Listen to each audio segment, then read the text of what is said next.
అండి. మా ఇంట్లోని సన్నజాజి చెట్టండి ఇది. ఎన్ని మొగ్గలున్నాయో చూడండి. ఇది 2 ఫ్లోర్‌లు పై వరకు ఉందండి చెట్టు. చెట్టు నిండా కూడాను కింద నుంచి పై వరకు కూడాను ఇలాగే మొగ్గలున్నాయి. మీకందరికీ కూడా చూపిచ్చాలనిపిచ్చింది. ఎన్ని మొగ్గలున్నాయో చూడండి. కోసి కోసి మా చేతులు నొప్పొస్తున్నాయి గానీ, ఈ మొగ్గలు మట్టుకు అస్సలు తరగట్లేదు. ఇలాగా చెట్టు నిండా కూడా పువ్వులు రావాలంటే ఏం చేయాలో చెప్తానండి. చాలా మందికి తెలిసే ఉంటది. కానీ నాకు తెలిసింది చెప్తానండి తెలియని వాళ్ళ కోసం. పువ్వులు పూయడం అయిపోగానే ఇలాగా తుంచేసుకోవాలండి. ఎక్కడైతే మన పువ్వులు అయిపోతాయో అక్కడ ఇవన్నీ కూడాను తుంచేసుకోవాలి. మనం ఎక్కడైతే తుంచుకున్నామో అక్కడ 4, 5 కొమ్మలు వస్తాయండి. అక్కడ నుంచి మనకి పువ్వులు వస్తాయి.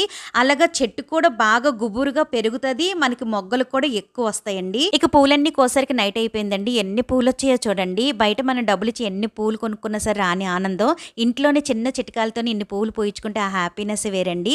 నా ఆనందాన్ని మీ అందరితో షేర్ చేసుకోవాలనిపించింది. Thanks for watching.